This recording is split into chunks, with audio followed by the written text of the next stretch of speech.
Три мудрых совета. Омар Хайям. Когда-то задумал один царь построить большой город.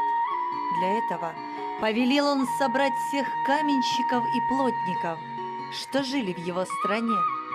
Среди них был молодой каменщик, которому пришлось идти строить город на следующий же день после своей свадьбы. Город строили 12 лет. И вот, когда закончились все работы, мастеров стали отпускать домой, награждая их перед этим за долгий труд. Каждому строителю предлагали на выбор либо деньги, либо 3 мудрых совета. Но ни один мастер не пожелал вместо денег получить мудрые советы. Но вот дошел черед до того каменщика, которого увели на работы сразу после свадьбы. Подумал каменщик и ответил, что хочет услышать 3 мудрых совета. Вот тогда и молвил царь: «Вот тебе первый совет. Никогда не клади свою ношу на лошадь случайного попутчика. Второй: никогда не останавливайся на ночлег в доме, где жена стара, а муж молод, или муж стар, а жена молода. Третий: помни, что на ногте твоего пальца записано: будь сдержан». Затем царь дал ему 3 калача из ячменной муки и наказал не разламывать их, пока он не переступит порог своего дома. И вот каменщик вместе с 2 другими мастерами двинулся в путь. Как-то в жаркий полдень нагнал путников всадник. «Эй, друзья!» – окликнул он их. «Давайте-ка я помогу вам! Кладите свою ношу на мою лошадь!» Оба попутчика нашего каменщика отдали свою ношу всаднику. Каменщик же не отдал. Ехал всадник потихоньку. Ехал и вдруг пустил коня вскачь и ускакал, унося с собой одежду и деньги обоих мастеров. Тут каменщик подумал: вот и пригодилась мне первая заповедь. У моих попутчиков все пропало, а у меня все осталось цело.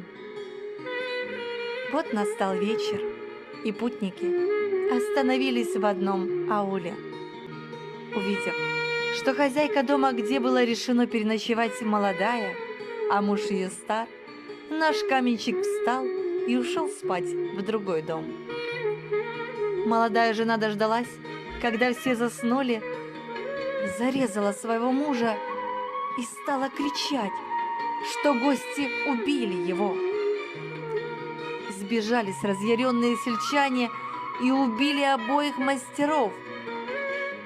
Вот и вторая заповедь мне пригодилась, подумал каменщик и отправился дальше в путь. К родному дому привела его судьба в канун праздника. Замедлил каменщик шаги и слышит разговор. Разговаривают 2 голоса, женский и мужской. «Проклятие!» – воскликнул он. «Пока я целых 12 лет трудился, к моей жене, оказывается, любовник ходил». Выхватил он тут свое ружье и стал целиться в окно. В этот миг взгляд его упал на ноготь пальца, лежавшем на курке, и он вспомнил о сдержанности. Тогда он заставил себя снова прислушаться и услышать опять те же голоса. «Мама, когда вернется наш отец?» «Скоро, сынок, скоро.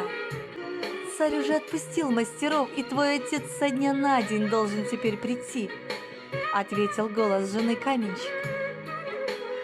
«А вот и я!» – радостно закричал каменщик, вбегая в комнату. Жена бросилась ему на шею, следом за ней бросились в его объятия и сын.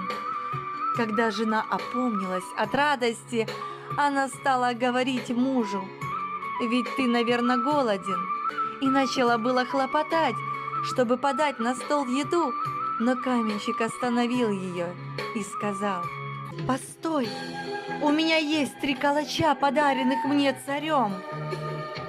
А разломили они калач, и высыпалось оттуда 500 золотых.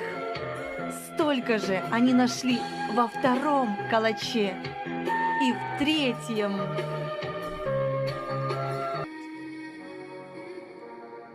Спасибо вам за просмотр этого видео.